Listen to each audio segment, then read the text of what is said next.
Hey there.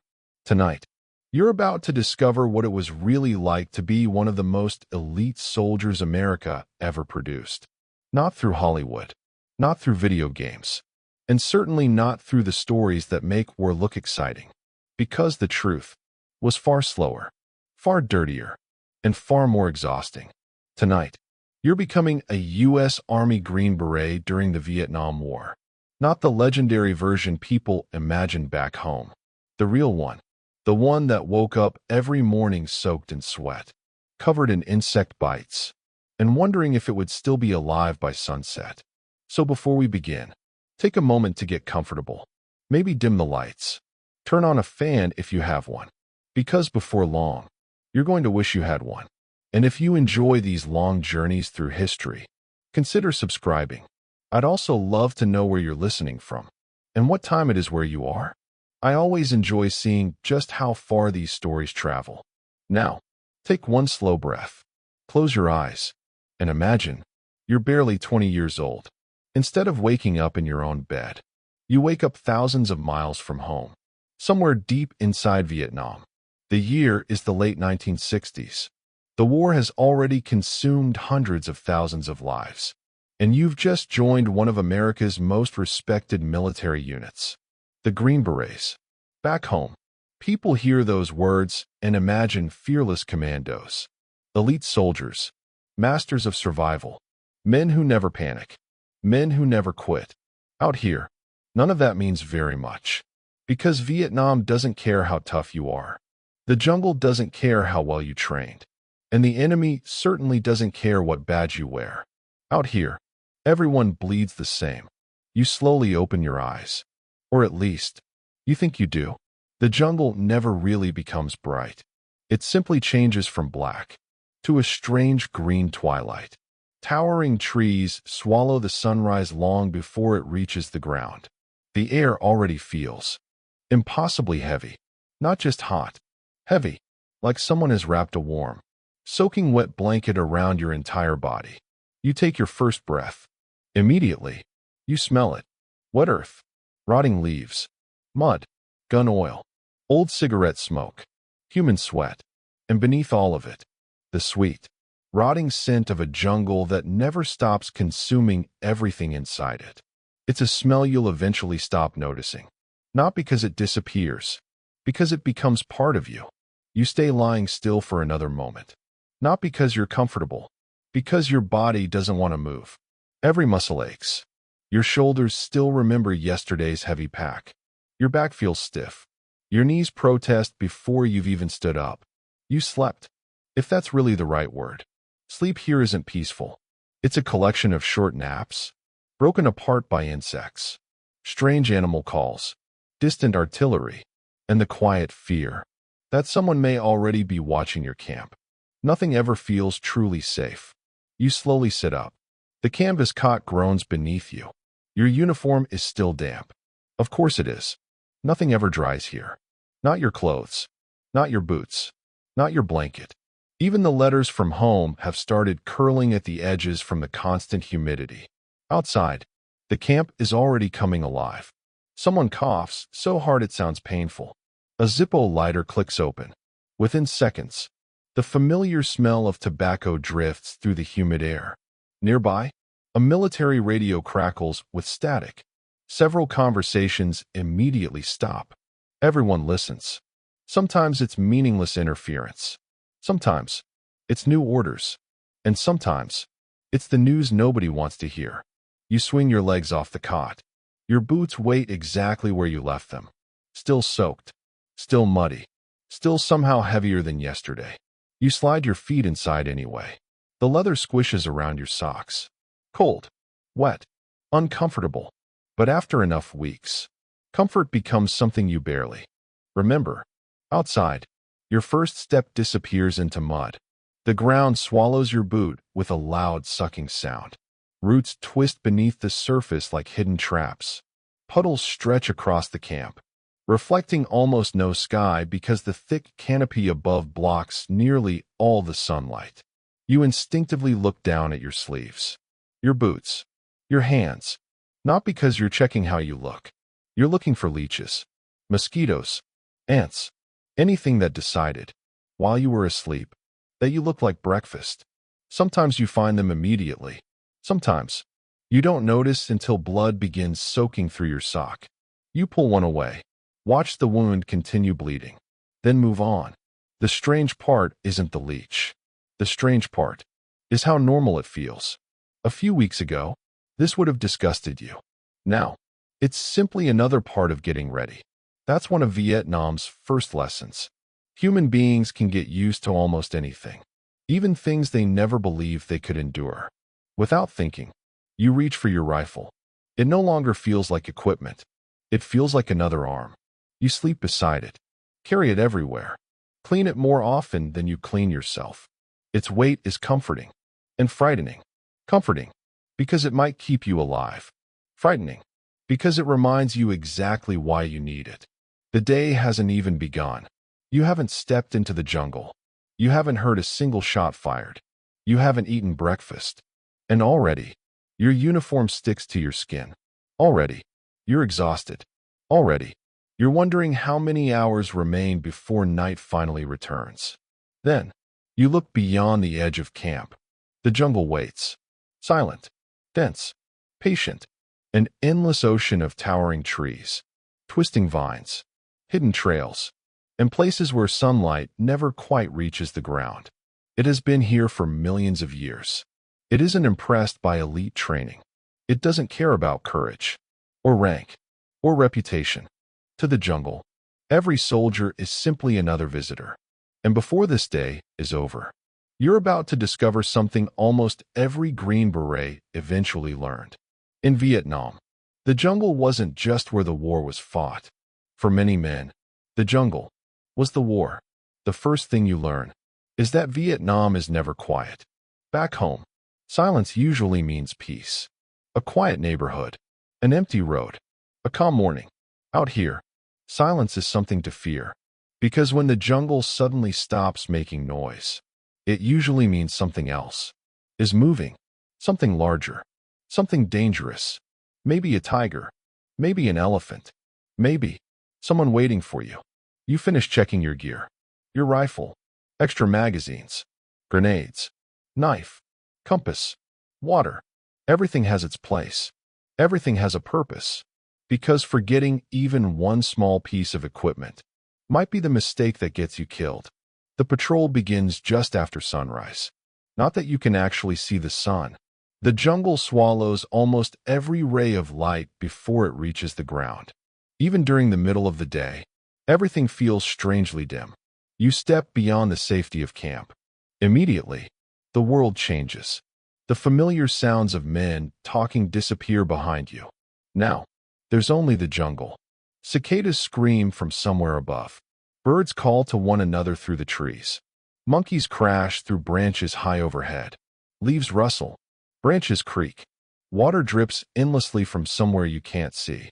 Every sound blends together until the entire forest feels alive. Because it is. Every inch of it. The humidity wraps itself around your body almost instantly. Your shirt sticks to your skin. Sweat begins running down your back before you've walked 100 yards. You wipe your forehead. 5 seconds later, it's soaked again. You quickly stop trying. The jungle always wins. Walking isn't easy. Nothing resembles an actual trail. Every few steps, you're climbing over fallen trees, ducking beneath tangled vines, or forcing your way through thick walls of vegetation. Sometimes, you have to use your machete just to move forward.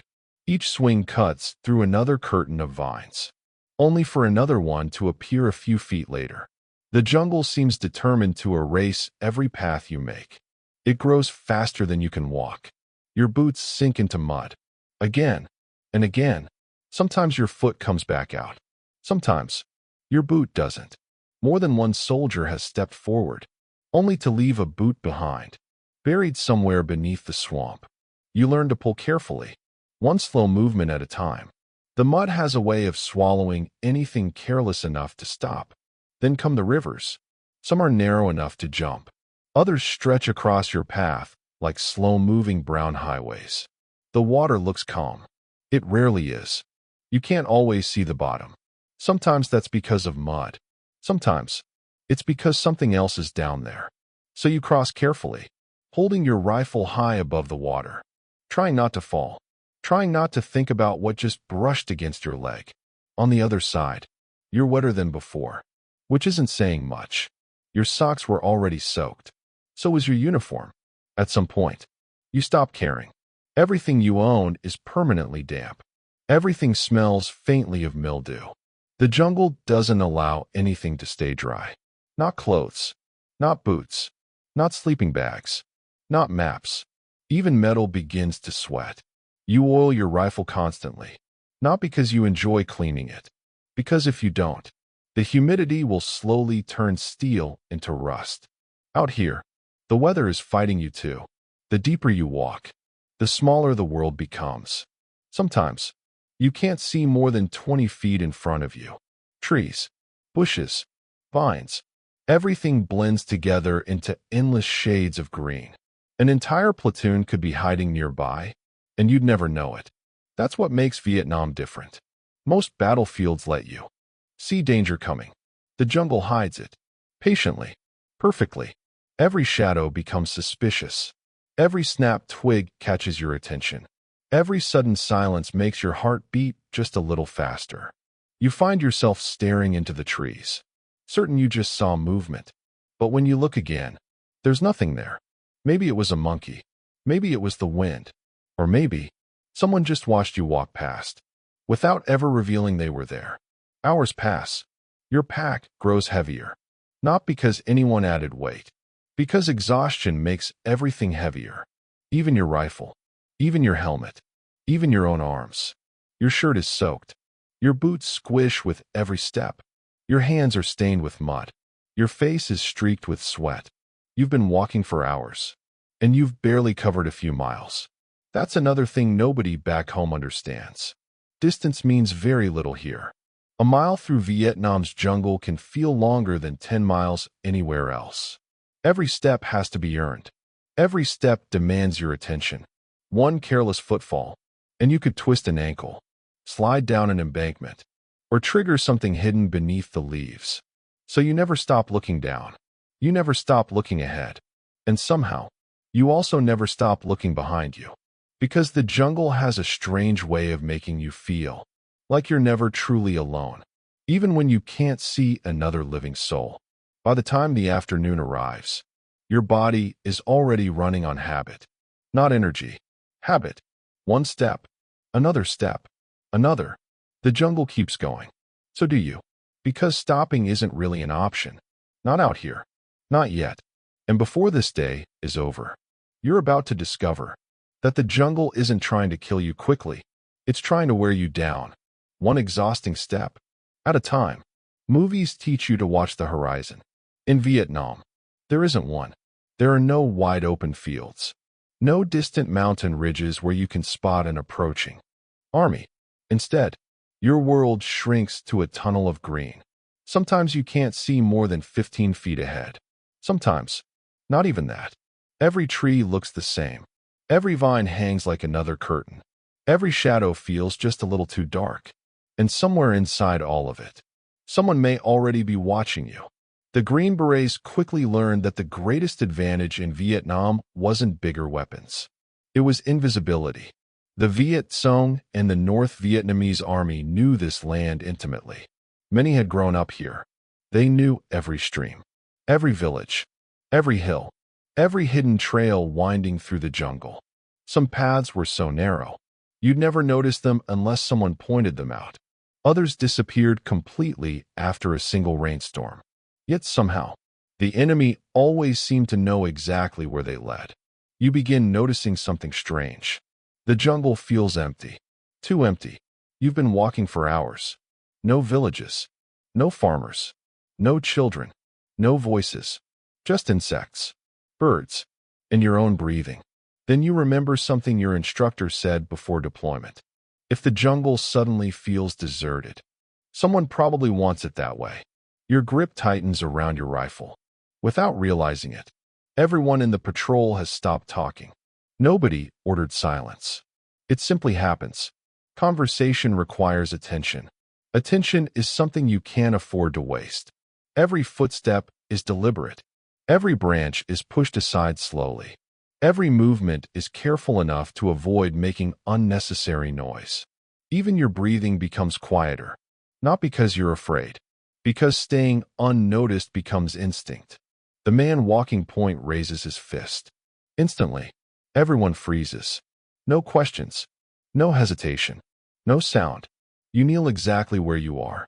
Your heart pounds loudly enough that you're convinced everyone can hear it. You wait. 30 seconds. 1 minute. 2. Nobody moves. Finally, the point man waves everyone forward again.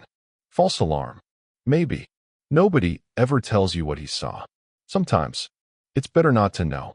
As the patrol continues, you start noticing things you would have ignored back home. A freshly broken twig. A footprint that doesn't belong to anyone in your squad. A cigarette, but that's still dry despite yesterday's rain. Small details.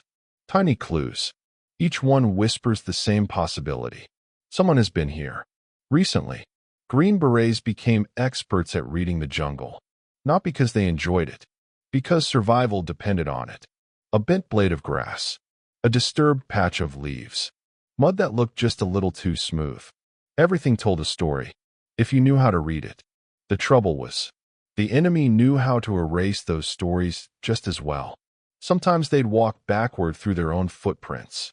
Sometimes they'd travel along streams so the current carried away every trace. Sometimes they'd disappear completely, as though the jungle itself had swallowed them whole. And maybe it had. Hours pass without seeing another human being. Then, you come across a village. Children play outside small huts. Old women prepare food. Men carry baskets along dusty paths. Everything looks peaceful, almost too peaceful. That's another lesson you learn quickly. In Vietnam, appearances can be dangerously misleading. Many villages wanted nothing more than to survive the war. Caught between two armies, they simply hoped tomorrow would look like today. Others secretly supported the Viet Cong. Some did so willingly. Others because refusing wasn't an option. You never really knew which was which. That uncertainty followed American soldiers everywhere. It was one of the hardest parts of fighting this war. The enemy rarely wore a uniform. During the day, someone might be planting rice. At night, that same person might be carrying ammunition through the jungle. Not every civilian was a fighter. Far from it. But the inability to tell friend from foe placed enormous psychological strain on everyone involved. Green Berets often worked alongside local allies, training village militias, building relationships, learning languages, earning trust. Sometimes it worked. Sometimes, trust lasted only until nightfall. The patrol leaves the village behind. Once again, it's just trees, mud, humidity, and uncertainty. You realize something that nobody back home could fully understand. The hardest part isn't being shot at. It's waiting. Waiting for something that may never happen. Listening. Watching. Questioning every shadow. Every sound. Every silence. Your body never truly relaxes. Even when nothing happens, your mind refuses to believe you're safe. Because that's exactly when Vietnam has a habit of reminding you that it was never asleep. Only waiting.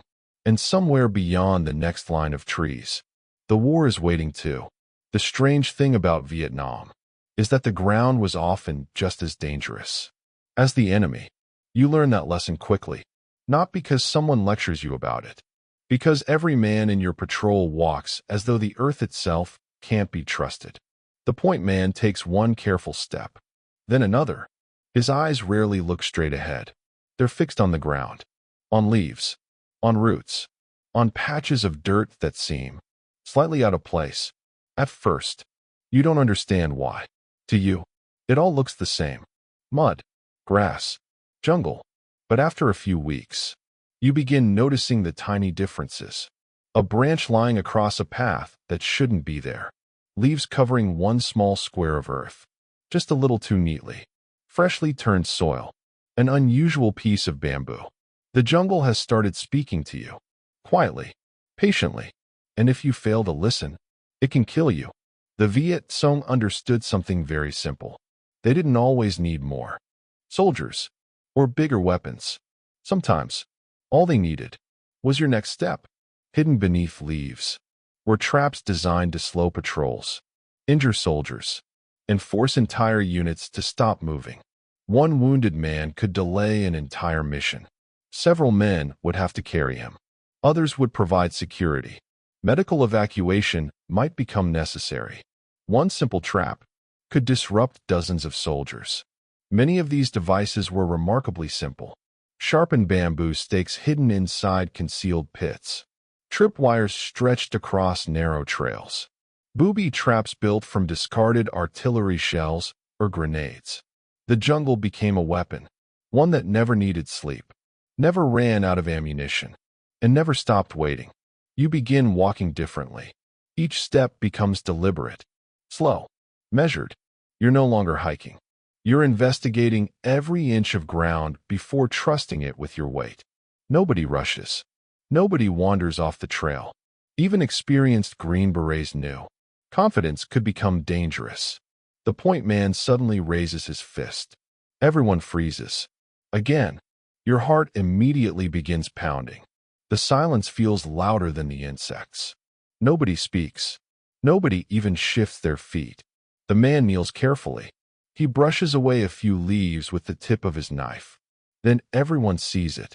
A thin wire, barely visible, stretched across the trail. One careless step, and someone would have triggered whatever waited at the other end. The wire disappears into thick vegetation. Nobody rushes toward it. Nobody tries to be a hero. Explosive traps were often designed with a second surprise waiting nearby. Sometimes, the safest decision was simply to avoid them altogether. The patrol quietly moves around the danger. Nobody celebrates. Finding one trap usually means there could be more. Your eyes begin searching everywhere. The trees, the ground, the bushes, your own boots. The jungle has transformed into one enormous puzzle. One wrong answer could cost everything. As the day continues, you realize something else. The fear never disappears.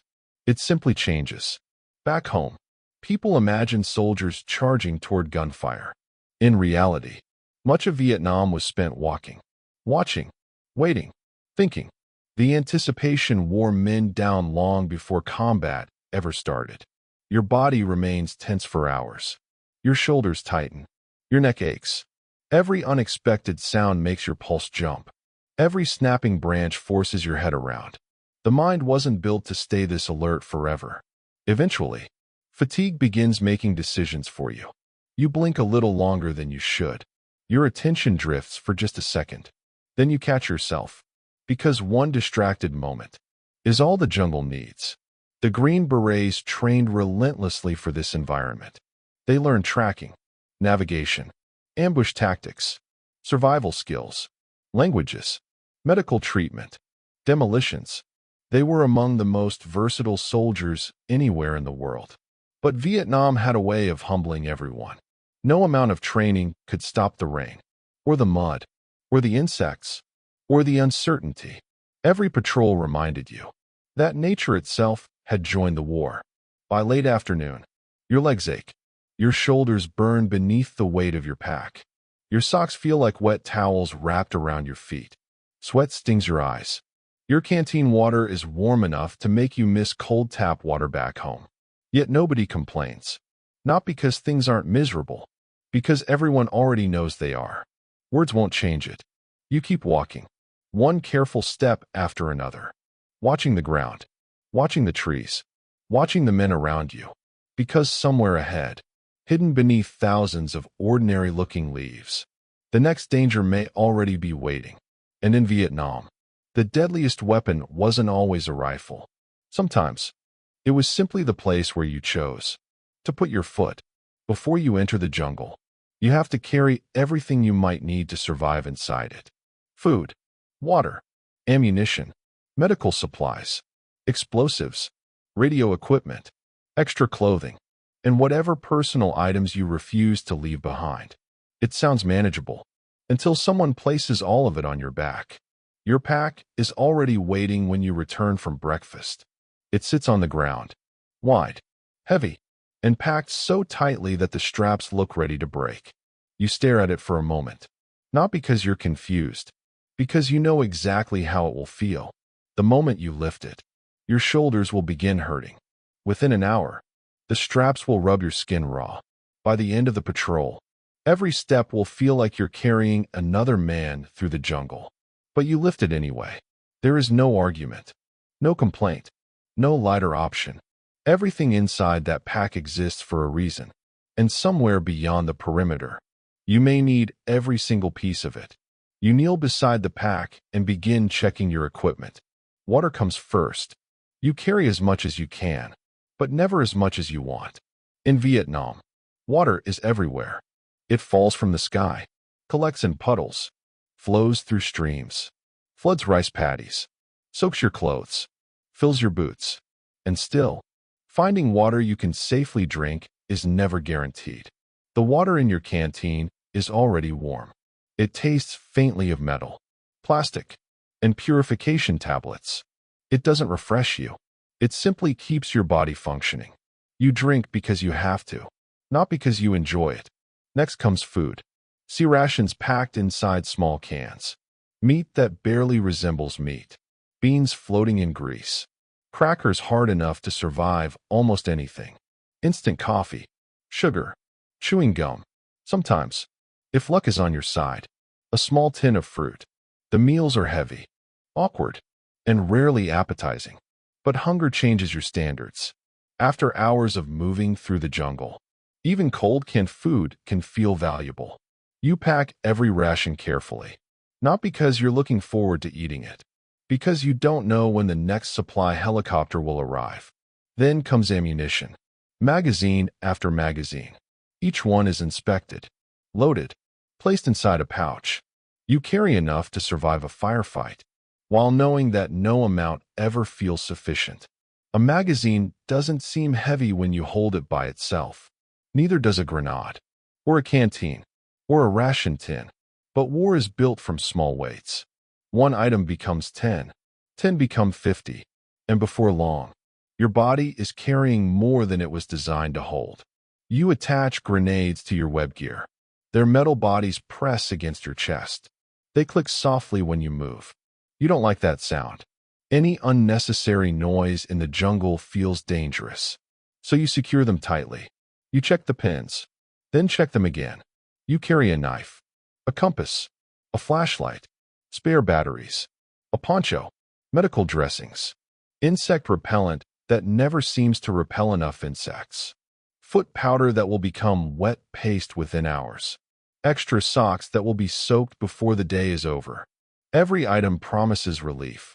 Very few deliver it. Depending on your role, the weight becomes even worse. One man carries the radio. It is one of the most important pieces of equipment in the patrol.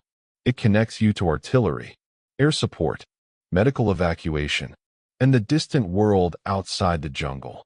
But it is also heavy, uncomfortable, and immediately recognizable. The long antenna can reveal the radio operator's position. Enemy soldiers understand that if they silence the radio, they can isolate the entire patrol. So carrying it is both an honor and a burden. Another man carries extra ammunition for the machine gun. Someone else carries medical supplies. Explosives may be divided among several soldiers. Nothing is truly carried by one person. The weight belongs to everyone. You pull the pack onto your back. For a moment, your knees bend beneath it. The straps bite into your shoulders. The frame presses against your spine. You lean slightly forward, trying to balance the load. This is how you'll walk for the next several hours. Bent beneath the weight, eyes searching the ground, rifle held ready. Your weapon is the one thing you never pack away. It remains in your hands. Always. You check the magazine, the safety, the chamber. Then you run your fingers along the rifle's metal surface. Moisture collects on it constantly. Rust can appear almost overnight. Dirt works its way into every opening. The weapon must be cleaned whenever you have the chance. Because in combat, a rifle that fails is not a mechanical inconvenience. It is a death sentence. Some soldiers in Vietnam lost confidence in early versions of the M16 after reports of malfunctions and inadequate maintenance guidance. The rifle was light, accurate, and easier to carry than older weapons. But when it jammed, none of those advantages mattered. So you inspect it constantly. You clean it obsessively. You learn every scratch, every sound, every slight resistance in the action. The rifle becomes more familiar than your own reflection. Around you, the other men prepare in silence.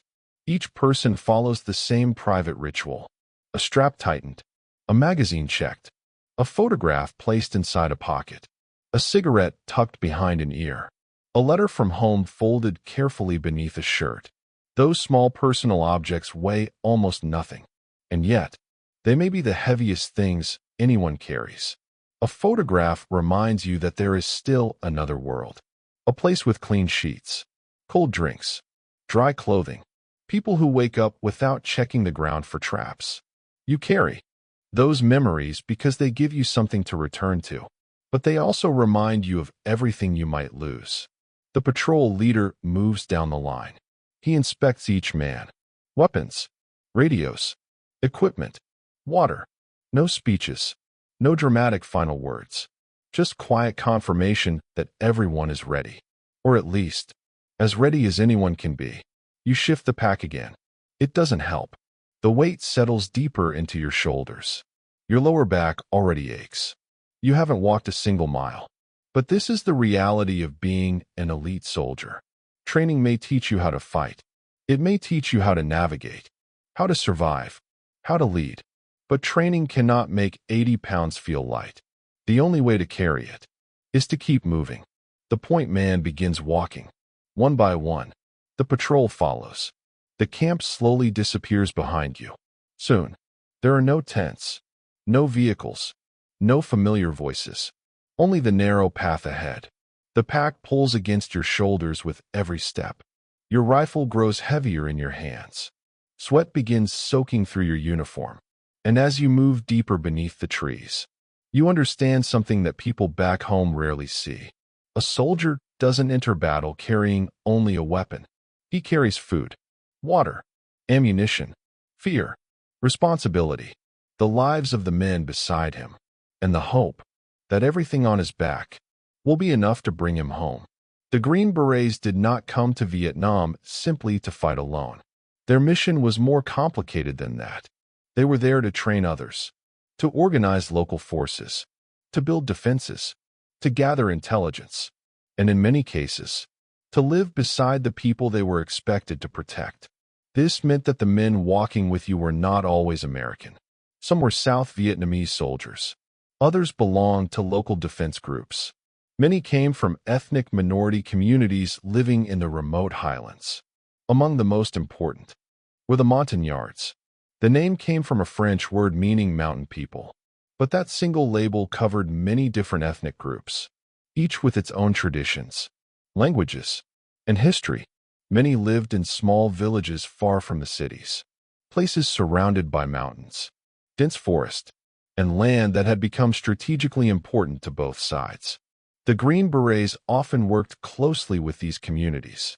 They trained local fighters, helped fortify villages, provided medical treatment, and built small camps in places most American soldiers would never see. At first, communication is difficult. You may know only a handful of words in the local language. The men beside you may know even less English. So you rely on gestures, expressions, repetition. You point, demonstrate, then watch them copy you. You show someone how to clean a rifle, how to move through the jungle without exposing himself, how to respond during an ambush, how to treat a wound. The work is slow, sometimes frustrating, but gradually, the barriers begin to disappear. You learn names. You learn who is quiet, who jokes constantly, who can spot a trail where you see only leaves, who can hear movement in the jungle long before anyone else notices it. You begin to understand that local knowledge is just as valuable as military training, maybe more valuable. An American map can show you a river. A local guide can tell you where it becomes too deep to cross. The map can show a village. The guide can tell you who controls it after dark. The map can show a mountain trail. The guide can tell you whether anyone has used it recently, based on a broken stem, a faint footprint, or the way birds suddenly stopped calling. You start paying attention, not because military regulations tell you to, because these men have survived here their entire lives. They know which plants can be eaten, which streams are safe, which insects are harmless, which sounds mean danger. They move through the jungle differently, quietly, efficiently, almost as if the forest opens for them. You, on the other hand, sound like a supply truck crashing through a greenhouse. Every branch catches your pack. Every vine grabs your rifle. Every step seems louder than the last. At first, some of the local fighters find this amusing. They smile when you stumble, laugh when a leech sends you reaching frantically for your boot. But eventually, you learn to laugh too. Not every moment in Vietnam is terror. There are quiet stretches, small jokes, shared meals, a cigarette passed between men who do not speak the same language. Brief moments where everyone remembers that beneath the uniforms, they are simply people trying to survive. You sit together around a small fire. The flame is kept low so it cannot be seen from far away. Someone opens a ration tin. Someone else brings rice. The food is divided. You trade American coffee for something local. Neither side is entirely sure they got the better deal. But everyone eats. Sometimes, a photograph is passed around. A wife, children, parents, a house thousands of miles away. The local soldiers have families too. Villages nearby, people who may be caught in the middle if the fighting moves closer. You begin to realize that while you dream of leaving Vietnam, they cannot. This is their home. There is no flight back across the Pacific. No date when their deployment officially ends. If a village falls, it may be their village. If civilians are threatened, they may be their relatives. For them, the war is not an assignment. It is waiting outside their front doors. That understanding changes the way you see them, and perhaps the way they see you. Trust does not appear instantly. It is built slowly, one patrol at a time, one shared danger at a time, one moment when someone chooses not to abandon the man beside him. Trust is tested during the first firefight, not during training, not during conversation. When bullets begin cutting through the leaves, everyone discovers who can be relied upon. A man may be frightened. That does not make him unreliable. Everyone is frightened. Courage here is not the absence of fear. It is continuing to act while your body is begging you to hide.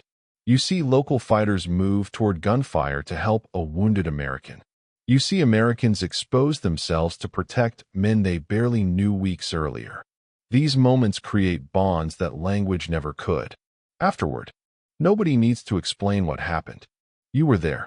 They were there. You survived it together. But cooperation in Vietnam is never simple. The war is filled with conflicting loyalties, old rivalries, political pressure, fear. Some local soldiers disappear during the night.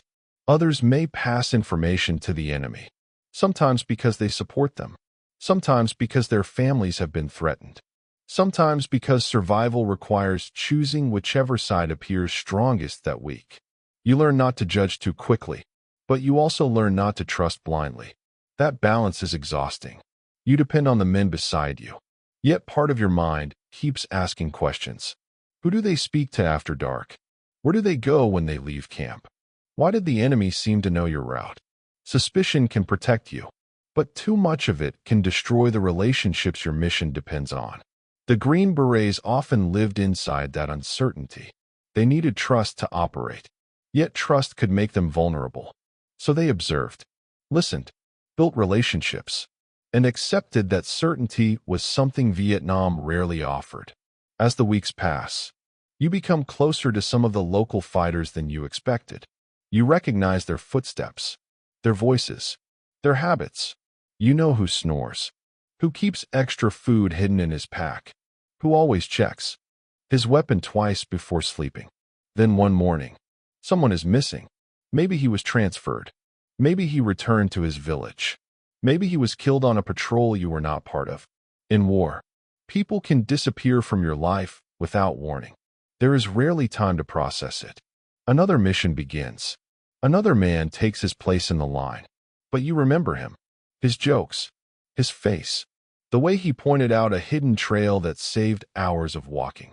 History often describes Vietnam through armies, governments, and major battles. But for the men living through it, the war became deeply personal. It was the person walking ahead of you, the man carrying the radio, the medic kneeling beside a casualty, the local guide who noticed danger before anyone else. You may have come from different countries, different cultures, different lives, but in the jungle, those differences became smaller. Everyone was tired. Everyone was afraid. Everyone wanted to see another sunrise.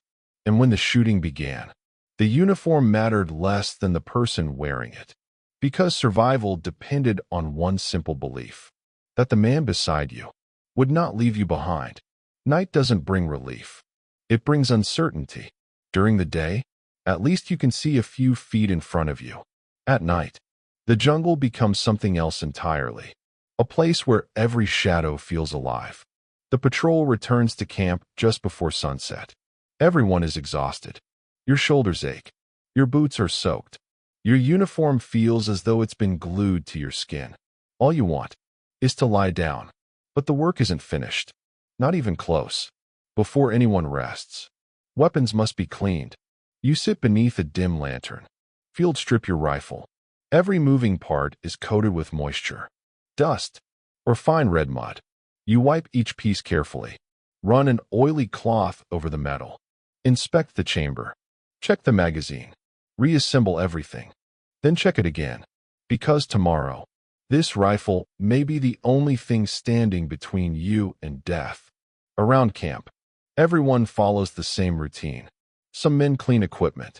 Others refill canteens. The medic replaces bandages.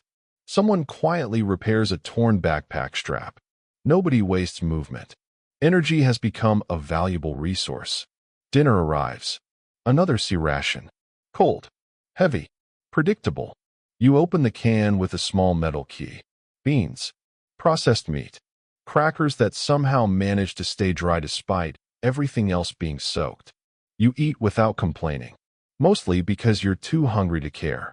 Conversation drifts quietly through the camp. Nobody raises their voice. Laughter happens occasionally, but never lasts very long. The jungle seems to swallow every sound. As darkness settles, the temperature drops slightly. Not enough to feel cold. Just enough that your soaked uniform becomes uncomfortable in a different way. Mist begins drifting between the trees. The jungle fades into black. The edge of camp disappears completely. Anything beyond the nearest few yards might as well not exist. Then, guard duty assignments are announced. No one escapes them. Every man takes a turn. Some draw the first watch, others the middle of the night. A few are unlucky enough to stand guard just before dawn, when exhaustion is at its worst. Your shift begins at 2 in the morning, perhaps the cruelest hour imaginable. Your body wants sleep more than anything.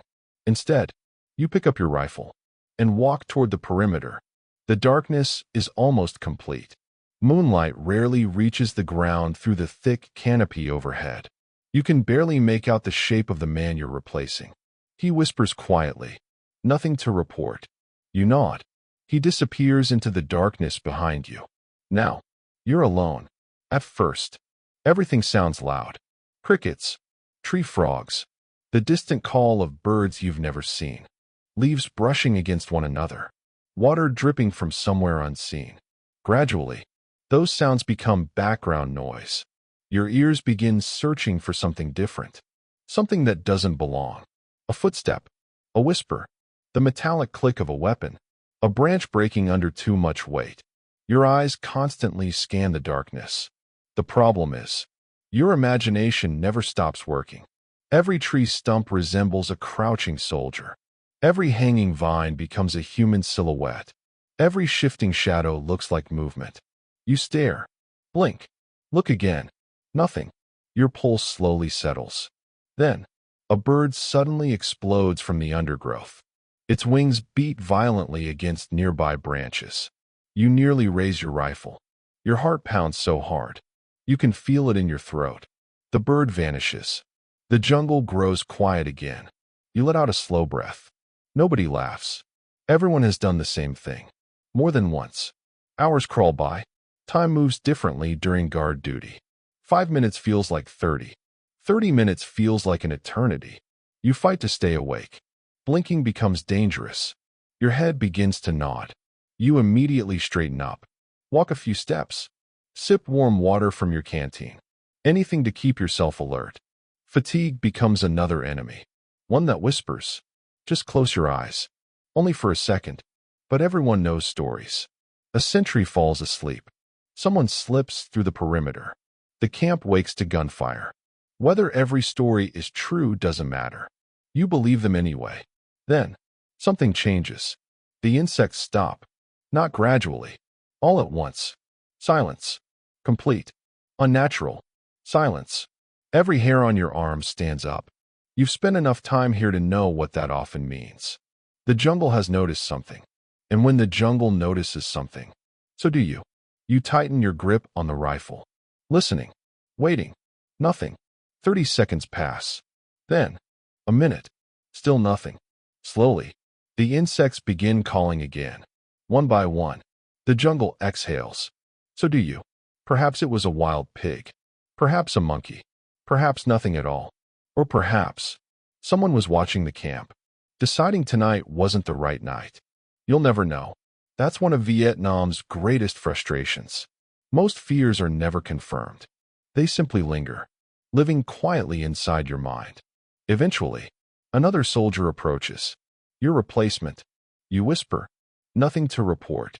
The same words spoken to you a few hours earlier. He nods. You hand over the position. Then walk back toward your sleeping area. You remove your boots. Your feet are pale, wrinkled, covered in fresh blisters. Tomorrow they'll go right back into those same boots. There is no alternative. You stretch out on your cot. The jungle continues singing outside. Your rifle rests within arm's reach. Always within arm's reach. You close your eyes, not knowing if you'll sleep for 6 hours or 6 minutes. Because in Vietnam, night wasn't the end of the danger. For many Green Berets, it was simply another shift in a war that never truly went to sleep. Before long, you stop noticing the mosquitoes, not because they've gone away, because there are simply too many to count. The first few days, every bite feels personal. You slap your neck, scratch your arms, wave your hands through the air in frustration. Within weeks, you barely react. The insects always win, so you save your energy.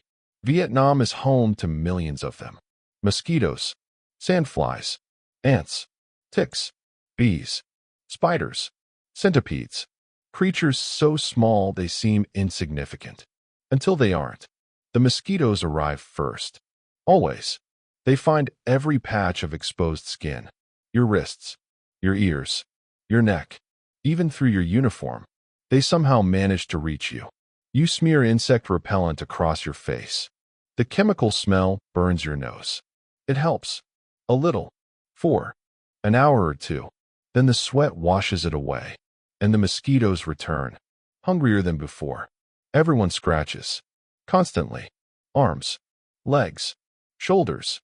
Even while walking, you stop asking whether someone has another bite. Of course they do. The real danger isn't the itching. It's what comes afterward. A tiny bite becomes an open wound. An open wound becomes infected.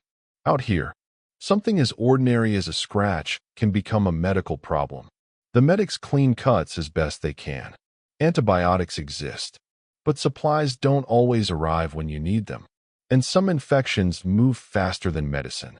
So every scrape matters. Every blister, every thorn, every cut from a machete. Back home, you'd ignore most of them. In Vietnam, you pay attention. The ants are another problem entirely. Not the little ones. The large red ants. Aggressive, relentless, disturb the wrong nest. And hundreds pour over branches in seconds.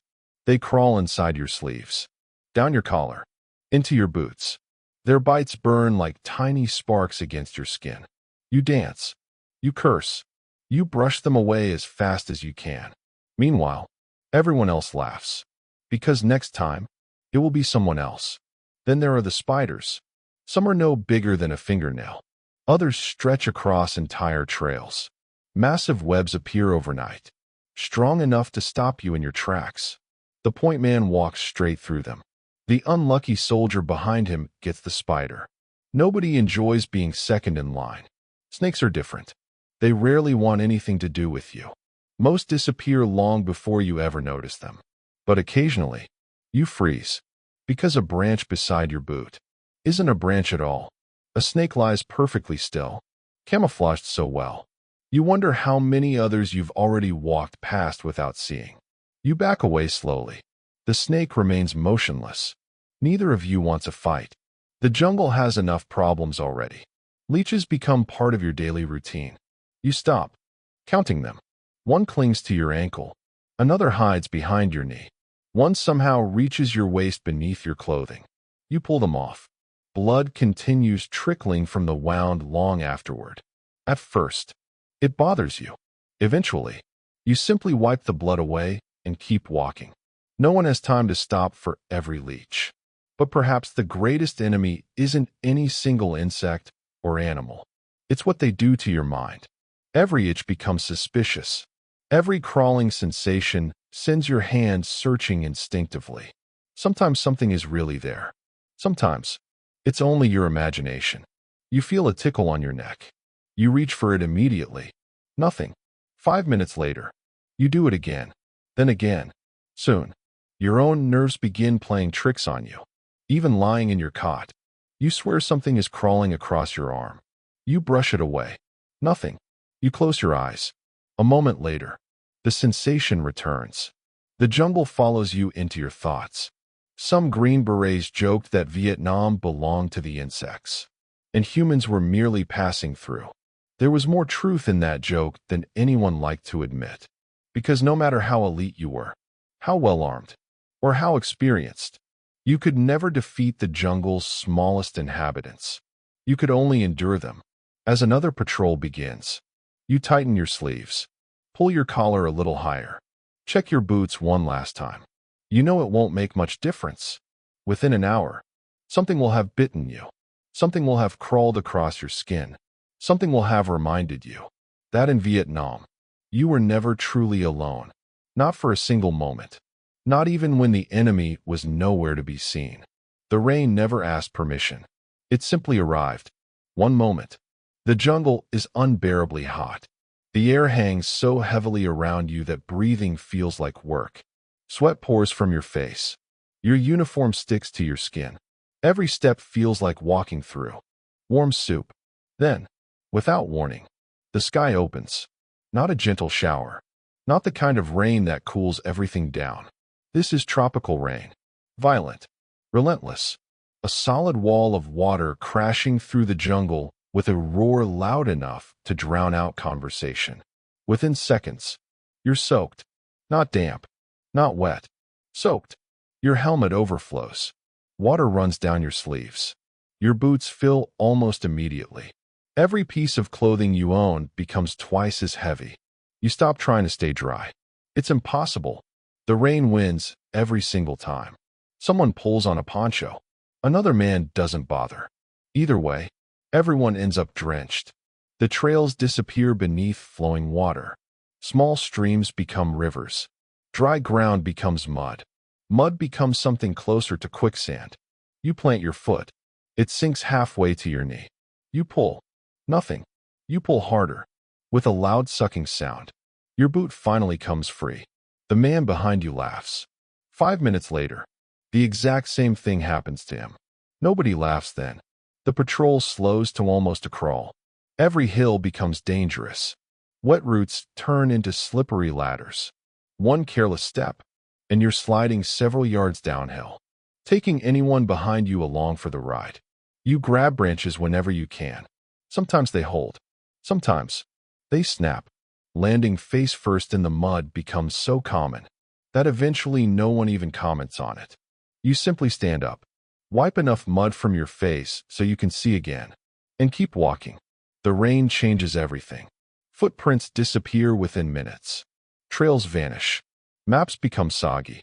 Notebook pages stick together.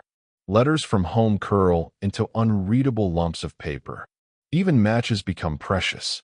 Keeping something dry starts feeling like an achievement. The radio operator worries the most. His equipment is designed for harsh conditions. But electronics and endless rain have never been. Close friends. He checks the waterproof coverings again. Then again. Communication is too important to lose. A helicopter can't rescue you, if you can't call it. Your rifle demands constant attention too. Water works its way into every corner. Mud clings to every moving part. You stop whenever there's an opportunity to wipe it down. Not because you're being meticulous, because moisture has a way of turning a reliable weapon into an unreliable one. Out here, maintenance isn't optional. It's survival. The rain also changes the jungle itself. Rivers become louder. Leaves grow heavier. Branches sag beneath the weight of the water. Visibility somehow becomes even worse. Mist rises from the forest floor. Everything fades into shades of gray and green. You could be standing 50 feet from another patrol and never know it. The strange thing is, after enough weeks, the rain no longer surprises you. You stop looking up. You stop wondering when it will end. You simply accept that today's mission, like yesterday's, will probably happen underwater. The older Green Berets joke that Vietnam has only 2 seasons, raining and about to rain. No one laughs very hard, because it feels true. When the storm finally passes, the jungle doesn't become quiet. Water continues dripping from the canopy for hours, sometimes longer. The forest creates its own weather. Every leaf becomes a tiny faucet. Every branch releases another cold splash onto your helmet. You think the rain has stopped. Then another stream of water runs straight down your neck. Your socks are still soaked. Your uniform is still soaked. Even your thoughts feel soaked. The sun finally breaks through the clouds. For a brief moment, everything begins steaming. Warm mist rises from the ground. Your clothes don't dry. They simply become hot and wet. The humidity climbs even higher. Breathing somehow feels harder than before. One of the newer soldiers mutters, "I'd rather have the rain." Nobody argues. You continue walking. Step after step. The pack still digs into your shoulders. Your boots still squish with every stride.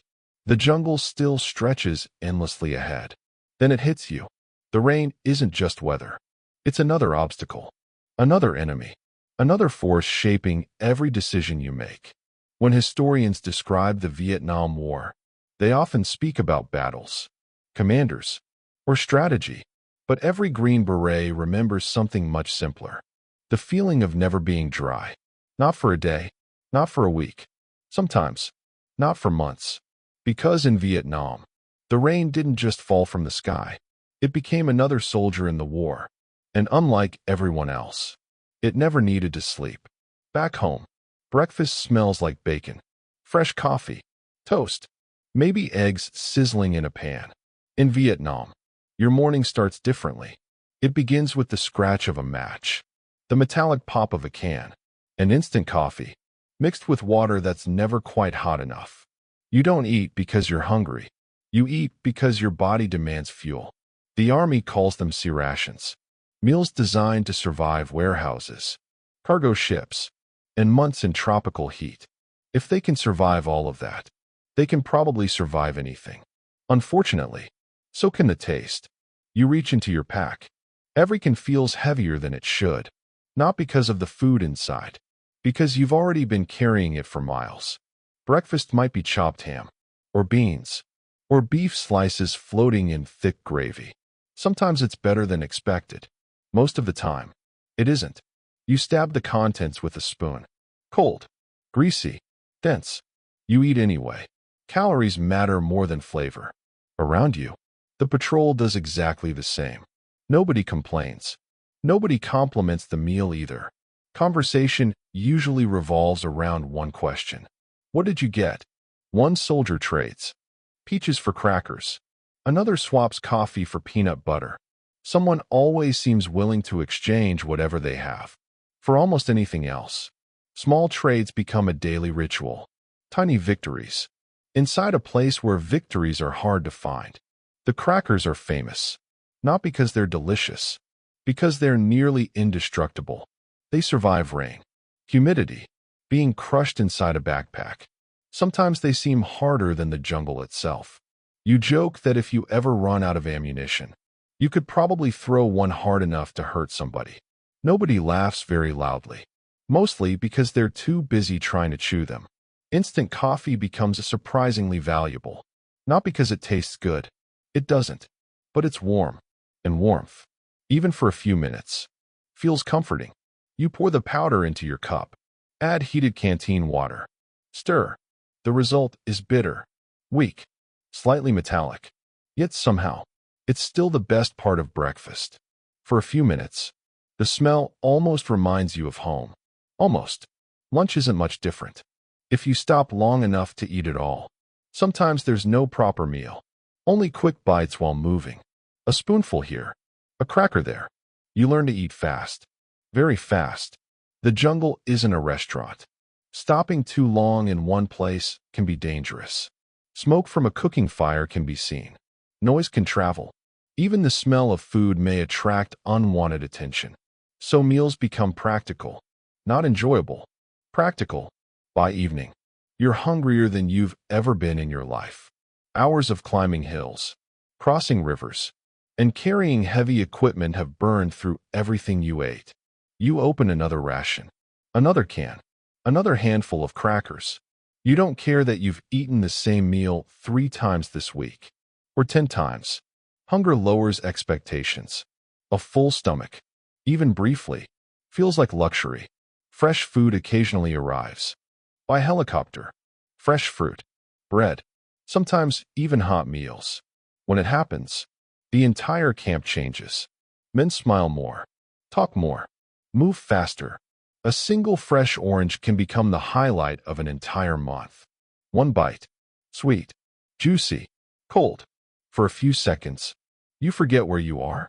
Then it's gone, and the canned food returns. Water is even more important. You drink constantly, or at least, you try to. The heat drains you faster than you realize. Sweat pours from your body every hour. Your uniform is soaked. Your face glistens. Salt dries across your skin. If you wait until you're thirsty, you're already behind. The problem is, clean water isn't guaranteed. Streams look inviting, cool, clear, refreshing, but appearances mean very little here. Untreated water can carry parasites, bacteria, and diseases capable of putting a soldier out of action long before the enemy ever does. So you fill your canteen carefully. Add purification tablets. Wait. Drink. The water tastes strange. A little chemical. A little bitter. No one cares. Safe water is good water. As the weeks pass, your relationship with food changes. You stop eating for pleasure. You stop dreaming about recipes. You begin measuring meals differently. How much energy will this give me? Will it keep me moving until sunset? That's all that matters. But sometimes, usually at night, your mind wanders. You think about home, about your mother's cooking, about cold milk, fresh bread, a hamburger from a roadside diner, ice cream on a summer afternoon. Simple things, ordinary things, things you never imagined missing so much. Then someone nearby opens another ration can. The metallic sound snaps you back to reality. Vietnam again. The jungle again. Tomorrow. Another patrol. Another long walk. Another breakfast from a tin. You finish the last bite. Fold the empty packaging. Pack away the spoon. Nothing gets left behind. The jungle has already taken enough from you. Because in Vietnam, food wasn't something you looked forward to. It was simply another piece of equipment. Another tool. Another necessity. Helping you survive. One more day? You expect bullets. You expect explosions. You expect the enemy hiding somewhere beyond the trees. What you don't expect is your own body becoming another battlefield. In Vietnam, disease kills quietly. It doesn't announce itself. It doesn't charge across a field. It begins with a fever, a cough, a blister, a mosquito bite you barely remember getting. You wake before dawn. Something feels wrong. Your uniform is soaked. Not from the humidity this time. From sweat. Cold sweat. Your head pounds. Every joint aches. For a moment, you wonder if yesterday's patrol simply wore you out. Then you try to stand. Your legs don't cooperate. Around camp, the medic notices immediately. He's seen this look before. He asks a few questions, checks your temperature, looks at your eyes, then quietly tells you to sit down. No one likes visiting the medic. Not because they dislike him, because seeing the medic often means admitting you're no longer useful. And in a place where everyone depends on everyone else, that feeling is difficult to accept. The jungle is filled with illnesses. Malaria, dysentery, fungal infections, skin diseases, respiratory infections, parasites. Some are miserable, some are deadly. All of them thrive in heat, humidity, and exhaustion. Malaria becomes one of the greatest fears, not because everyone gets it, but because anyone can. One mosquito, that's all it takes. Days later, the fever arrives. Violent chills, burning heat, sweat pouring from your body. Your muscles cramp. Your thoughts become cloudy. You shiver beneath a blanket, while the air outside is hotter than most summers back home. Then the fever breaks. Hours later, it returns. Again and again. Medicine exists, but it isn't perfect. Some soldiers take preventive tablets. Others forget. Some experience unpleasant side effects. Others become sick despite doing everything correctly. The jungle doesn't reward good intentions. It only tests them. Then there are the feet. Every Green Beret watches his feet, because they're carrying him through the war. Wet boots, wet socks, wet skin, day after day. Eventually, the skin softens. Wrinkles, splits open. Tiny cracks become painful wounds. Doctors call it immersion foot. Most soldiers simply call it misery. Every step burns. Blisters appear beneath the skin. Toenails loosen. In severe cases, infection follows.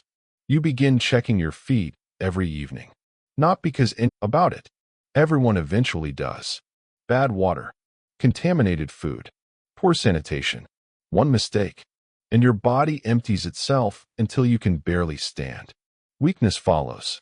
Dehydration. Exhaustion. The enemy doesn't need to fire a shot. Your own body does the damage. The older Green Berets understand something the new arrivals don't. Survival isn't only about avoiding bullets. It's about protecting yourself from everything else. Drink clean water. Treat every cut. Keep your feet as dry as possible. Take your medication. Rest whenever you can. Ignore those small things, and the jungle will eventually collect its payment. Late one evening, you watch the medic treating another soldier. It's only a small infection. Nothing dramatic.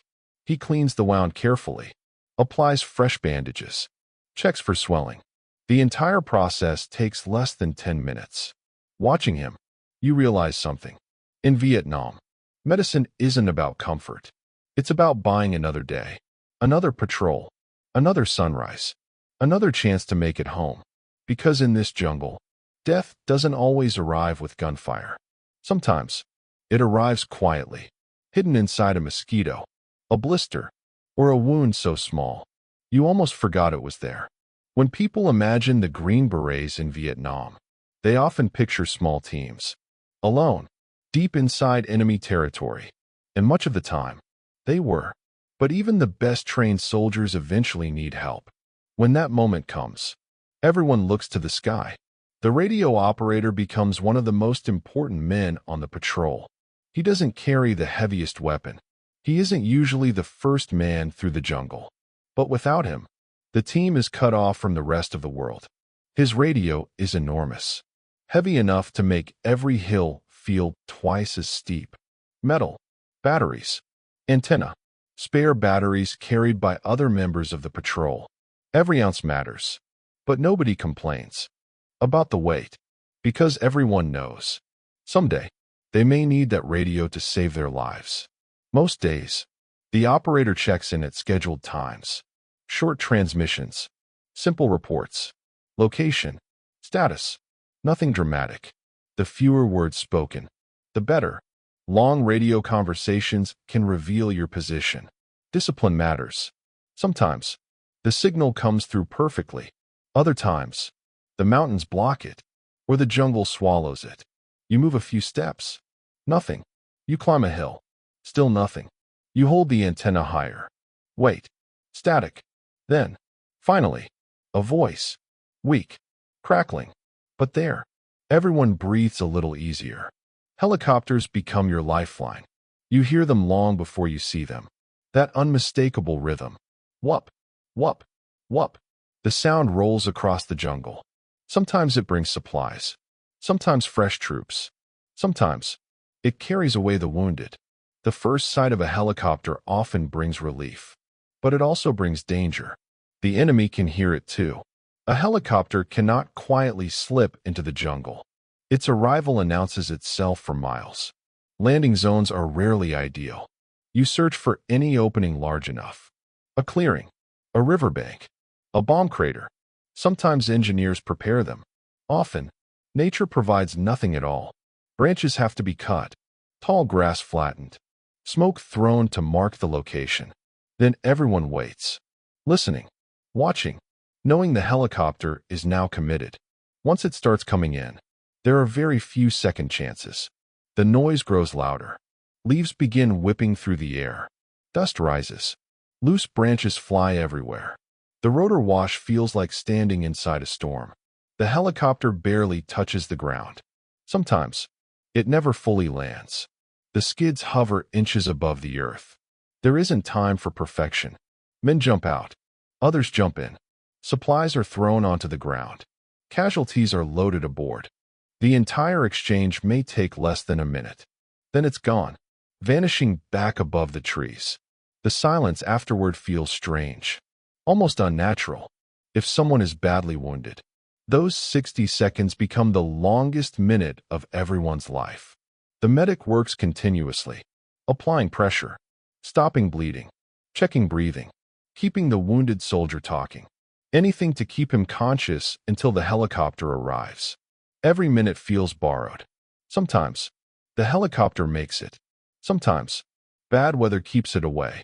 Heavy rain, low clouds, poor visibility. The pilot simply cannot reach you. In those moments, the team realizes something terrifying. They're completely on their own. No rescue, no evacuation, no backup, just the jungle and each other. The pilots earn enormous respect. Flying helicopters through Vietnam isn't simply difficult. It's incredibly dangerous. They're flying low, slow, often directly into hostile territory. The enemy knows exactly where they'll appear. The helicopters become targets long before they reach the landing zone. Yet they keep coming. Again and again. Many Green Berets later spoke with deep admiration for the helicopter crews, because those pilots willingly flew toward places everyone else was trying to escape. Supply drops are another challenge. Boxes tumble from the sky. Ammunition, food, water, medical supplies. Sometimes the bundles land exactly where they're supposed to. Sometimes they disappear into thick jungle, forcing soldiers to spend valuable time searching for them. Nothing is guaranteed. Even good news comes with extra work. At night, everything becomes harder. Finding the landing zone, maintaining radio contact, avoiding enemy fire. Darkness turns an already dangerous operation into something even more uncertain. Occasionally, the helicopter never arrives.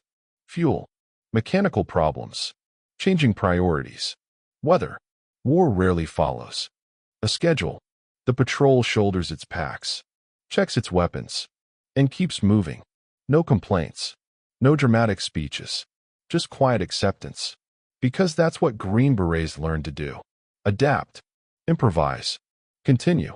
Looking back, many veterans remembered the sound of helicopter blades almost as clearly as they remembered the jungle itself.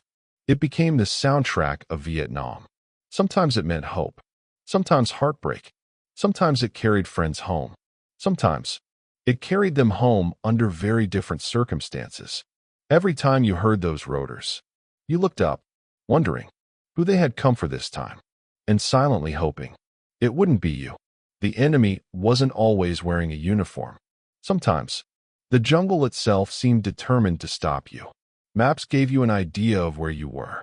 A compass pointed north, but neither could truly explain what waited between one point and another. Steep hills, hidden ravines, thick bamboo, swamps, rivers that looked harmless until you tried crossing them. Every mile demanded something from you. The Green Berets quickly learned there was no such thing as easy terrain in Vietnam. One morning, your patrol reaches a bamboo thicket. From a distance, it doesn't look particularly intimidating, just another patch of vegetation. Then you step inside. The stalks grow so tightly together that sunlight barely reaches the ground. Each one is hard as wood, flexible enough to bend, strong enough to stop your progress. You push forward. The bamboo pushes back. Every movement becomes work. Your backpack catches on branches. Your rifle snags on vines. The man in front disappears just a few feet ahead. You hear him, but you can barely see him. The point man hacks at the stalks with a machete. Each swing echoes through the jungle. Not loudly, but loudly enough. Every strike makes you wonder, who else just heard that? Progress slows to almost nothing. A few 100 yards can consume an entire afternoon. When you finally emerge, everyone is scratched, sweating, breathing heavily, and somehow, the jungle ahead looks even thicker. Later, the patrol reaches a river. Not a wide one, perhaps 20 yards across.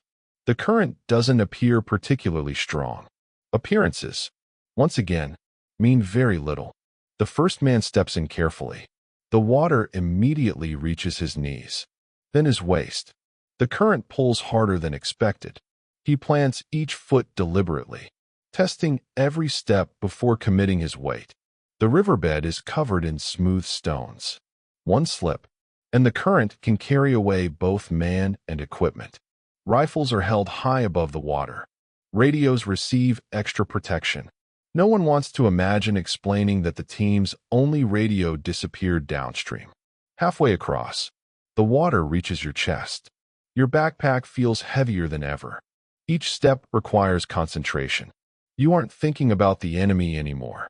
You're thinking about staying upright. Finally, your boots touch the opposite bank. You climb out, dripping. Again, everything is wet. Again, there isn't even enough energy left to complain. The hills arrive next. Sharp, steep, covered in loose soil. You lean forward until it feels as though you're climbing a ladder instead of a mountain. Your thighs burn. Your lungs protest. The 80-pound pack seems to grow heavier with every step. Nobody races to the top. There's no prize waiting there. Only another hill beyond it. And another after that. By afternoon, you're exhausted. Not because you've fought anyone. Because the landscape has been fighting you all day. Even finding a place to sleep becomes difficult. Flat ground is surprisingly rare. One night, the team settles on the side of a hill. No one is comfortable. You spend the night trying not to slide downhill in your sleep. By morning, everyone wakes sore.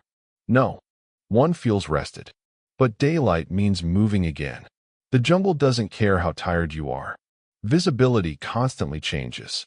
Sometimes you can see 50 yards ahead. Sometimes 5 feet. Dense vegetation closes around you like walls. You begin relying less on your eyes and more on your ears. The rustle of leaves, the snap of a twig, the distant sound of running water. Every noise becomes information. Every silence becomes suspicious. Even experienced Green Berets occasionally become disoriented.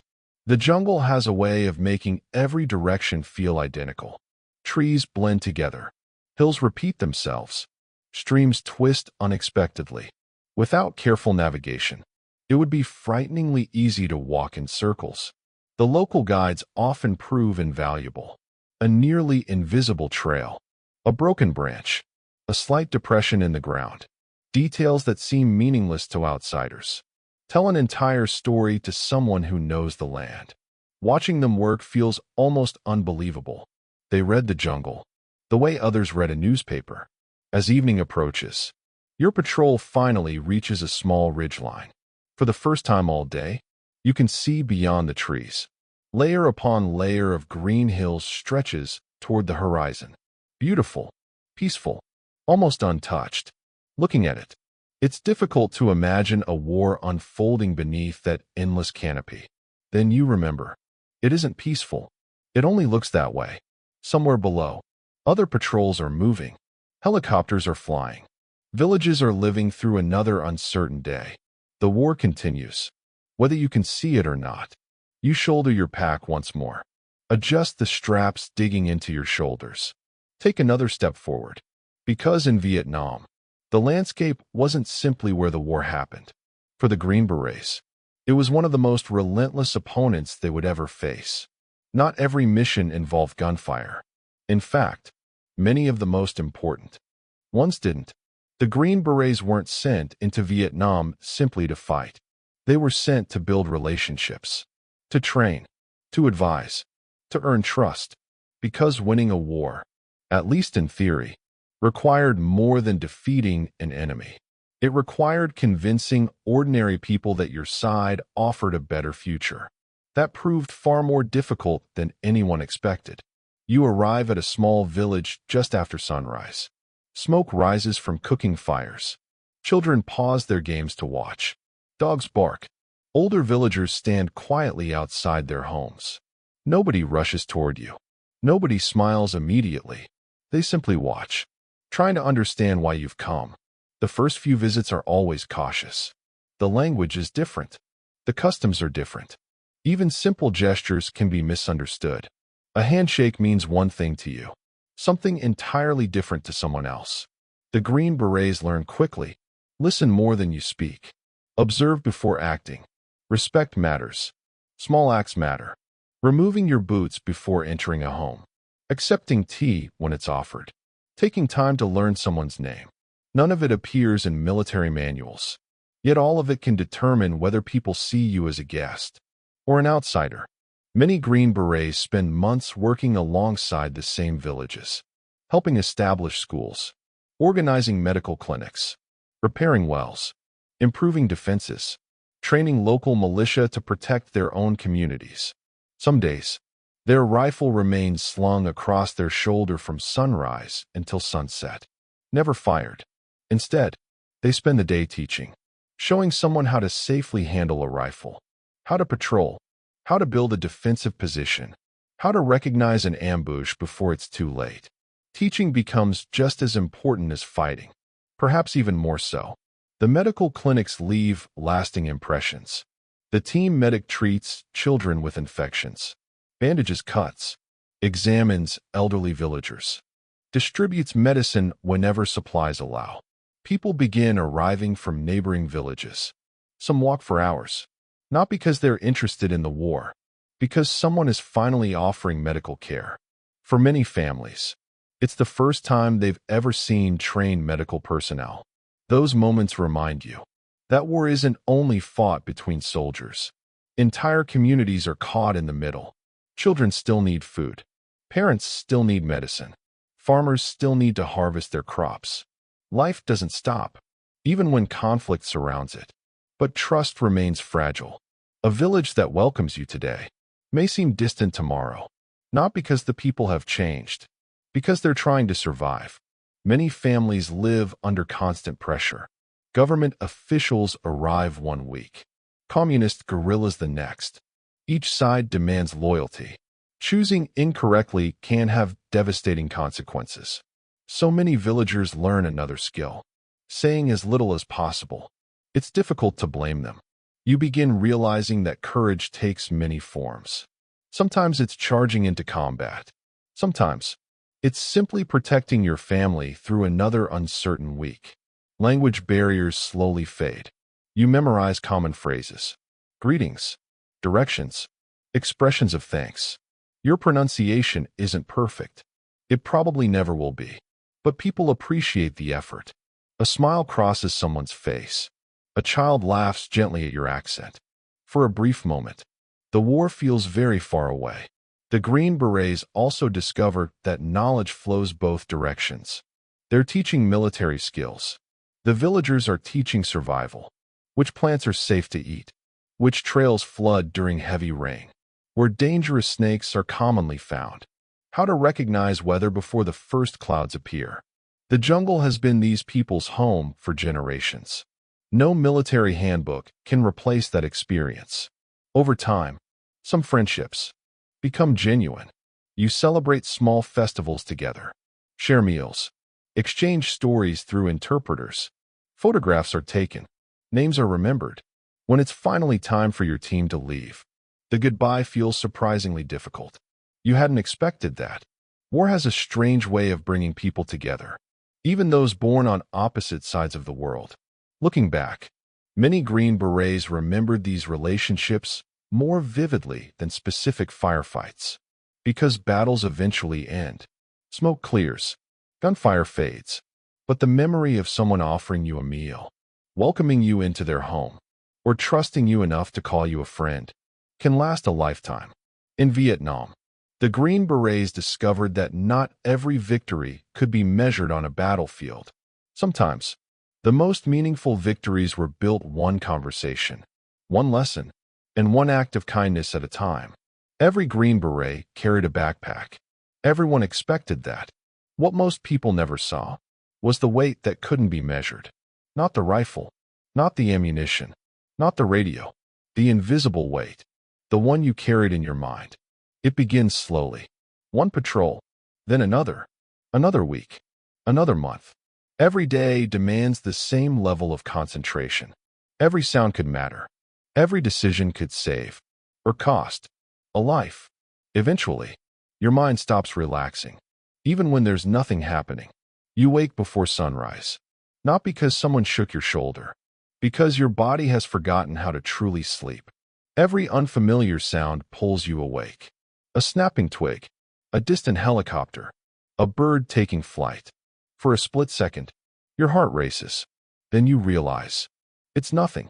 Again, the body learns quickly. Sometimes, too quickly.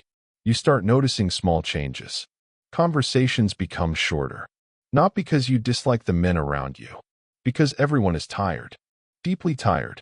The kind of exhaustion that sleep alone can't fix. You still joke. You still laugh. But the laughter doesn't last as long as it once did. Silence becomes more comfortable. No one feels the need to fill it. The patrol understands one another without many words. A glance, a nod, a raised hand. Sometimes, that's enough. The hardest days aren't always the dangerous ones. Sometimes, nothing happens. No contact, no ambush, no helicopters.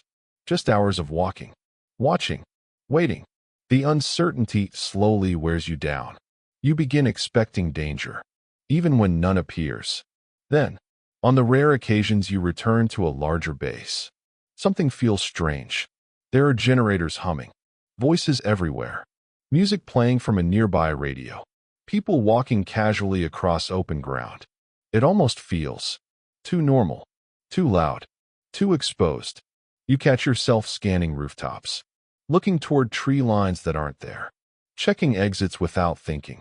Old habits become automatic. The younger soldiers often ask the veterans, "When do you get used to this?"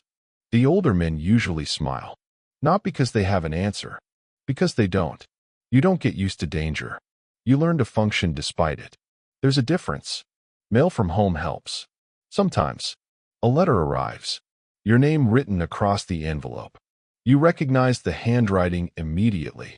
You read every word carefully, then read it again. For a few minutes, you're somewhere else, at a family dinner, watching your younger brother play baseball, walking through your hometown, hearing your mother's voice. The jungle disappears. Then someone calls your name. The patrol is moving. You fold the letter carefully, place it inside a waterproof bag, and Vietnam returns. Sometimes, the letters don't arrive. Weeks pass, then months. No news. You begin wondering if something happened, or if the mail simply got lost somewhere between home and the jungle. The uncertainty becomes another quiet burden. You rarely talk about fear, not because it isn't there, because everyone already understands it. No explanation is necessary. Every man has felt it. Every man still feels it. The trick, if there is one, is not allowing fear to make decisions for you. The experienced Green Berets don't pretend to be fearless. They check their equipment one extra time. Study the map again. Take one more careful look down the trail. Preparation becomes the answer to fear, not its absence. Late one evening, after another long patrol, your team gathers quietly beneath camouflage netting. Someone brews coffee. Someone else quietly sharpens a machete. No one speaks for several minutes. No one finds the silence uncomfortable. Finally, one soldier says something simple. "When this is over, I'm going fishing." Another smiles. "I'm sleeping for a week." Someone else says, "I'm eating a real steak." The conversation lasts less than 2 minutes. Then it fades. But those small dreams matter. Fishing, a warm bed, a family meal, ordinary life. They remind you that another world still exists beyond the jungle. A world worth returning to. Looking back decades later, many Green Berets remembered carrying far more than equipment. They carried responsibility, memories, the faces of friends, the constant awareness that tomorrow promised nothing. It wasn't a burden they could set beside a tree for a few minutes. It stayed with them, every mile, every patrol, every night. Because in Vietnam, the heaviest thing a Green Beret carried was often something no one else could ever see. Eventually, every tour ends, not because the war is over, not because the mission is complete, simply because your time has run out. The date arrives almost quietly. Someone checks a clipboard. Your name is called. Just like that. You're going home. It doesn't feel real. For months, Vietnam has been your entire world. The jungle, the rain, the endless patrols, the constant weight of your pack. Now, you're expected to leave it all behind. You hand over equipment, return spare ammunition, clean your rifle one last time. The weapon you've carried through countless patrols. The one you've trusted with your life. You set it down. Walk away. It feels strangely personal. You say goodbye to the men remaining behind. Some shake your hand. Others pull you into a quick embrace. There are promises to stay in touch, to write, to visit someday. Everyone means it. But deep down, everyone also knows how life works. People scatter. Years pass. Addresses change. Some friendships survive. Others slowly fade. The memories don't.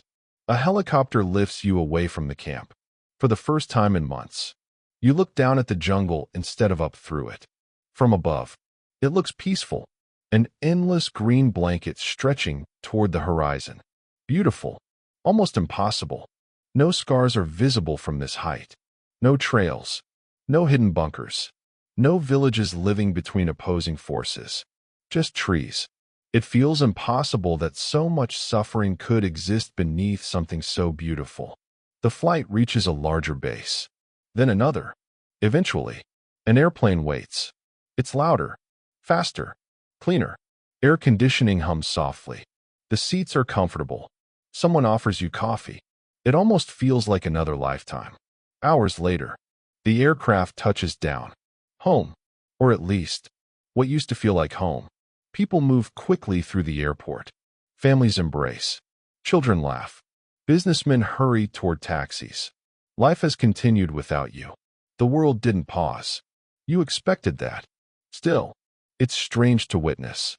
You notice little things immediately. The streets seem incredibly quiet. Even in busy cities, there are no helicopters overhead. No distant artillery. No constant awareness of the nearest cover. You walk through a grocery store. Shelves overflow with food. Fresh fruit, cold drinks, warm bread. The choices feel overwhelming. Only months ago, you were grateful for another can of beans. Now, there are hundreds of options. Friends ask questions. What was it like? Did you see combat? Were you scared? You search for an answer, then realize there isn't one. Not one that fits inside an ordinary conversation. How do you explain the smell of wet jungle after heavy rain? Or the sound of silence when every insect suddenly stops? How do you describe carrying 80 pounds through mountains? Or trusting your life to men you'd met only months earlier? Some experiences simply refuse to become words. So many veterans smile politely, answer briefly, then change the subject. Not because they want to hide the truth, because the truth is difficult to translate. Simple things surprise you. sleeping in a real bed, taking a shower without worrying about conserving water, walking outside without carrying a rifle. For a while, those ordinary moments feel extraordinary. Then something unexpected happens. You hear a car backfire. Your body reacts before your mind does. Your shoulders tense. Your heart races. You instinctively look for cover. A second later, you realize where you are. A parking lot. Not a jungle. Not a firefight. Just an engine. The reaction fades. But it leaves you thinking. Vietnam isn't as far away as you believed. Some nights, you dream about the jungle, the rain, the patrol, the men walking ahead of you. You wake suddenly.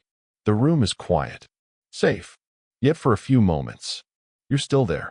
Many Green Berets later said the hardest part wasn't surviving Vietnam. It was learning how to stop living as though Vietnam might begin again tomorrow. Some adjusted quickly. Others needed years. Some never fully did.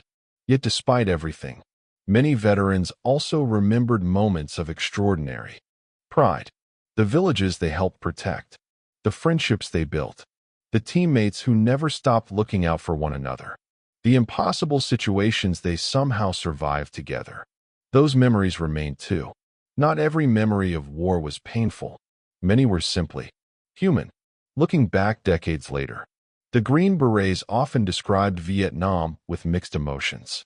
Sorrow, pride, loss, gratitude, all existing together. Because coming home wasn't the final chapter. It was simply the beginning of learning how to carry the experiences of Vietnam for the rest of your life. History often remembers wars through numbers. How many battles? How many casualties? How many miles gained or lost? But numbers rarely tell you what it actually felt like. They don't tell you about the young Green Beret sitting quietly beneath a poncho, writing a letter home by flashlight.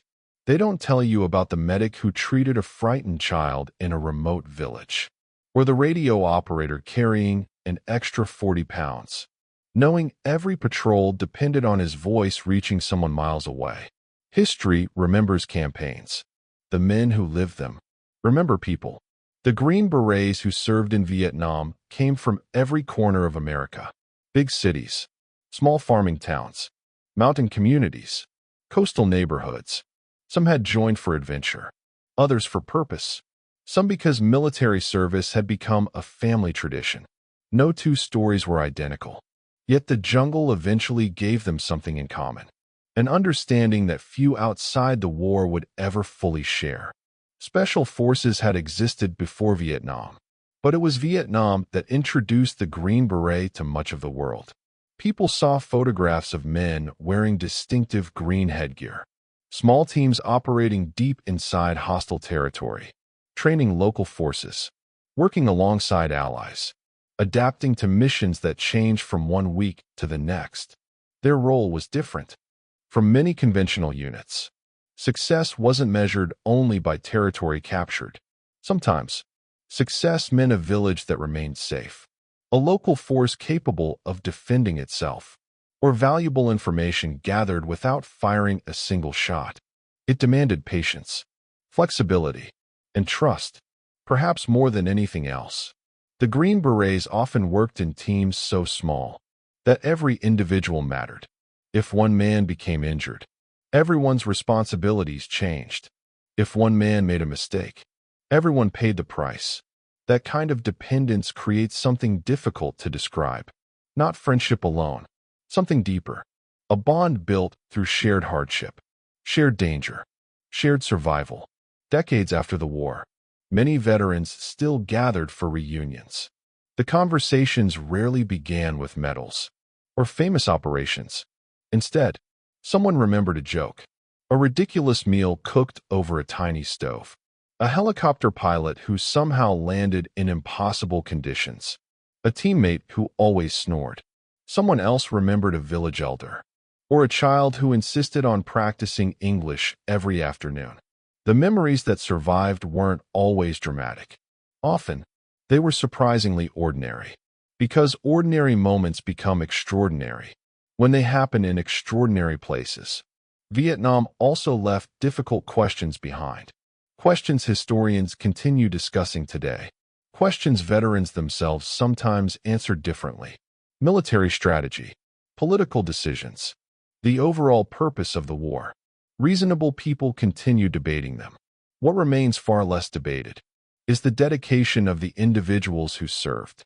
Whatever history concludes about the conflict itself, the daily hardships endured by those on the ground were undeniably real.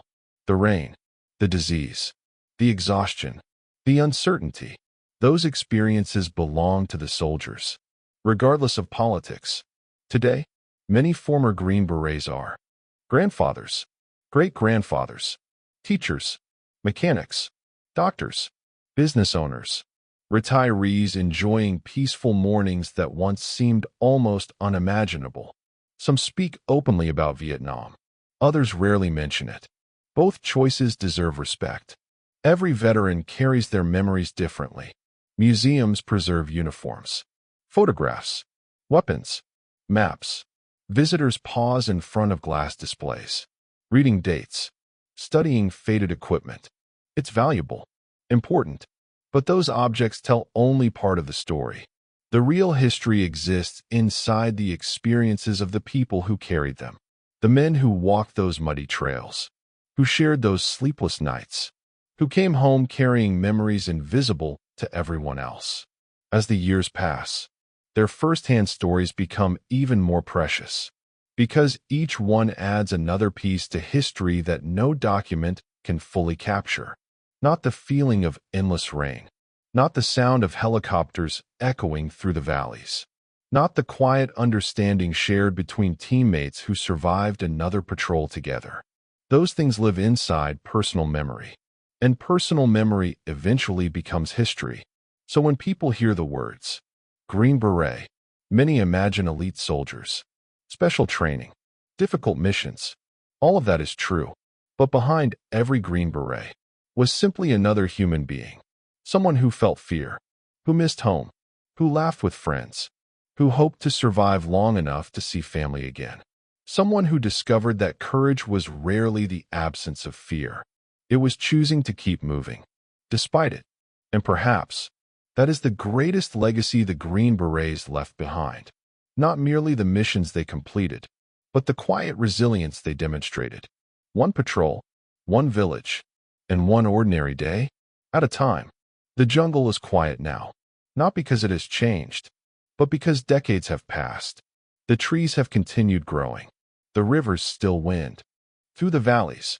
Morning mist still rises above the mountains exactly as it did when Green Berets walked those same trails. Nature moved on, as it always does. History moves more slowly. Today, someone walks through a museum. They stop in front of a faded Green Beret, a weathered rucksack, a scratched canteen, an old photograph. To most visitors, they're simply artifacts, interesting pieces of another era. But to the men who once carried them, they're reminders of lives forever divided into two chapters, before Vietnam and after Vietnam. Time has a strange way of softening memories. The sharp edges become smoother. Certain faces remain perfectly clear. Others slowly fade. A specific firefight becomes difficult to place. Yet the smell of rain on red earth returns in an instant. A helicopter overhead. The scent of damp canvas. The metallic click of a rifle bolt. Sometimes, the smallest details survive the longest. Many veterans eventually return to Vietnam, not as soldiers, as visitors. The country they once knew is different now. Cities have grown. Roads have replaced old jungle trails. Children play where patrols once moved cautiously through the trees. Markets bustle with life. Tourists fill the streets. The war feels unimaginably distant. And yet, in certain places, it doesn't. A familiar ridgeline, a quiet river, a stretch of forest untouched by development. Standing there, some veterans recognize the landscape immediately. Even after 50 years, the jungle remembers. Even if the world has largely forgotten, people sometimes ask whether it was worth it. It's a question without a simple answer. Wars rarely offer simple answers. History is rarely as neat as textbooks suggest. Different people reach different conclusions. Reasonable people disagree, and they probably always will. But there is one truth that remains constant. The individuals who served lived through experiences few others could imagine. Their stories deserve to be remembered with honesty, not exaggerated, not romanticized, not forgotten. Because history isn't only about victories or defeats. It's about people. Young men who left home carrying more confidence than experience. Who discovered courage wasn't something you were born with. It was something you practiced. One difficult decision after another. One exhausting patrol after another. One sunrise after another. Some never returned. Many did. None came back exactly the same. Perhaps that's true of every war. The battlefield eventually disappears. The memories rarely do. Tonight, as the jungle finally fades into the distance, you can almost hear it one last time. The insects, the rain tapping softly against broad leaves, the distant thump of helicopter blades somewhere beyond the hills, the quiet murmur of teammates preparing for another patrol before dawn. Then, the sound slowly disappears. The forest becomes still. Morning sunlight filters gently through the canopy. For the first time, there's nowhere left to march, nowhere left to patrol, only history, and the responsibility to remember it. Because long after the uniforms have faded, the equipment has rusted, and the jungle has reclaimed the trails, the stories remain. Stories of endurance, of sacrifice, of friendship, of ordinary people asked to do extraordinary things. And if we continue telling those stories, carefully, truthfully, and with respect, then perhaps the footsteps of the Green Berets will never completely disappear. They'll simply echo, a little more quietly, through history. The patrol is over. The radio is silent. The last helicopter disappeared over the horizon long ago. The jungle, at least for tonight, has finally grown quiet. You loosen the straps of your pack one final time. The weight slips from your shoulders. Your rifle rests beside you. Your boots, still, caked with dried mud, are finally still.